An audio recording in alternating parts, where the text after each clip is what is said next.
салом, хабарҳои радиои озодӣ аз рӯзи ҷумъа 26 сентябрро ман Хиромон Бақузода тақдим мекунам. Шӯрои уламои Маркази Исломии Тоҷикистон бо судури як фатво ҷалби ҷавонон ба ҷанги Сурияро гуноҳи кабира номидааст. Шӯрои уламо ин фатворо бо назардошти таваҷҷӯҳи афзояндаи ҷавонон ба амалиёти ҷангӣ ва равандҳои ифротгароёна дар шарқи наздик ки зери номи ҷиҳод идома дорад содир кард. ин хабар имрӯз дар баробари садҳо намозгузор дар намози ҷумъаи масҷиди марказии Душанбе эълон шуд.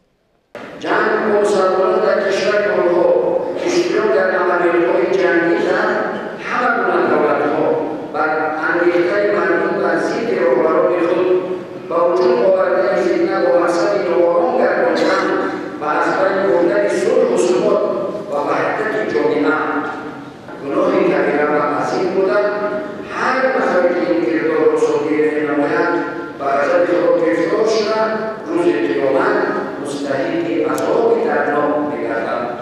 мақомоти Тоҷикистон мегӯянд на камтар аз 200 шаҳрванди Тоҷикистон дар ҷангҳои Сурия иштирок мекунанд ва то имрӯз дар муҳорибаҳо 30 тоҷик кушта шудааст.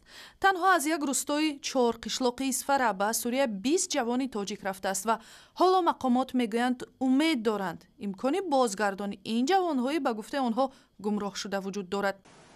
آمدنی هستند لیکن ممکن است که راههای آمدن را ندانسته ایستادند. برای همین همه جانبه و پدر و مادر آنها از طرف مقامات حفظ حقوق میراث کاربری کرده ایستادند. آنها کار برده ایستادند تا که فرزندان آنها به وطن خودشان برگردند. вижагузориши муфассали ҳамкорам Маъсуми Муҳаммадраҷабро аз рӯстои Чорқишлоқ ба шакли матну видео аз сайти интернетии радиои Озодӣ дунбол кунед. раиси ҷумҳурии Тоҷикистон Эмомалӣ Раҳмон мақомҳои нави Ашраф Ғани Аҳмадзай ва Абдуллоҳ Абдуллоҳро барояшон табрик гуфта аз ташкили ҳукумати ваҳдати миллӣ дар Афғонистон истиқбол кард.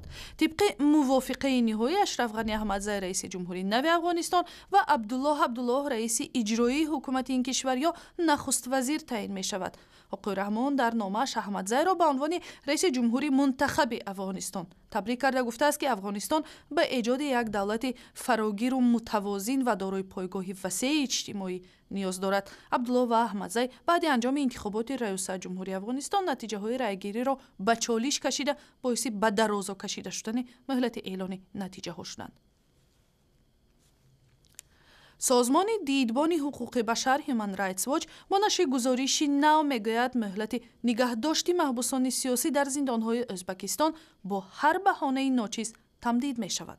гузориши зери унвони «То ба охир» ки бар пояи таҷрибаи 10 зиндонии ахиран озод шуда ва ташхиси даҳҳо санади додгоҳӣ анҷом шудааст мегӯяд мухолифону мунаққидони давлатро бо наздик шудани муҳлати озодшавиашон гоҳо бо баҳонаҳои хеле ночиз ба муҳлатҳои нави зиндон маҳкум мекунанд. дар миёни онҳо ҳам фаъолони ҳуқуқи башар, ҳам хабарнигорон ва ҳам чеҳраҳои саршиноси фарҳангии кишвар ном бурда мешаванд.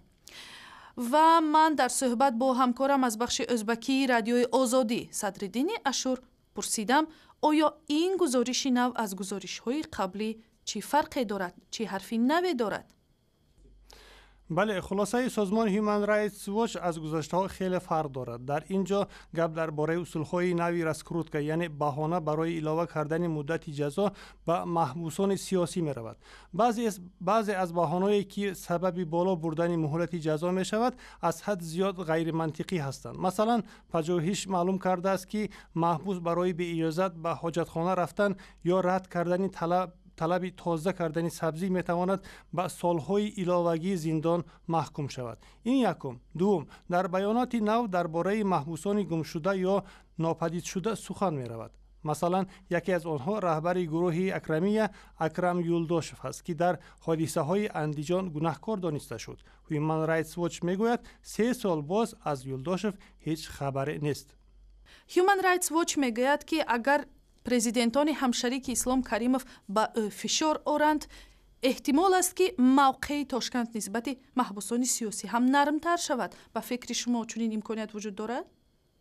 бале, агар президентони ҳамшарики Ислом Каримов ба ӯ фишор оварда тавонанд, имкон дорад ки маҳбусони сиёсӣ аз ҳабс озод шаванд. ба он хотир ки имсол ва соли оянда дар Ӯзбекистон 2 маъракаи муҳими сиёсӣ мегузарад. یکیش انتخابات پارلمان، دیگر انتخابات پرزیدنت است. البته این معرکه ها به اشتراک ناظران خارجی نمیگذرند. اکنون به دست هر یک دیپلمات یا که ناظری که به ازبکستان می رود روی خط محبوسان سیاسی داده می شود. هر یک دیپلماتی که با مقامات رسمی تاشکند صحبت می کند باید درباره محبوسان سیاسی سوال کند و آزادی آنها را طلب کند. تشکر. همکارم صدرالدین اشور بود از بخش ازبکی رادیوی آزادی. اخیراً در شبکه‌های اجتماعی بحث در موضوع برپا کردن اویله توسط اینترنت و با دختران تاجیکی که وقت بیشتری خود را در شبکه‌های اجتماعی می‌گذرانند شدت گرفت. در رابطه با این موضوع خبرنگار رادیوی آزادی در یک صحبت سریراهی از جوان پسرانی که سینه‌شان برای برپا کردن اویله رسیده است و در جستجوی جفتی مناسب می‌گردند پرسید که آیا آنها آماده هستند که با دختران چتنشین اویله برپا کنند؟ نه، حتما نه.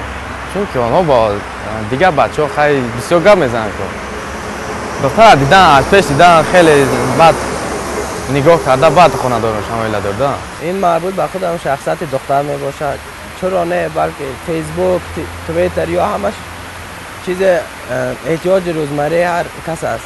این فرق نداره که دختر استفاده میبره یا نمیبره. بله دختر نظر به شخصیت است، بله اویله دار میشه. و شکل پوره این سوال و جواب را میتوانید از سایت اینترنتی رادیوی آزادی دنبال کنید.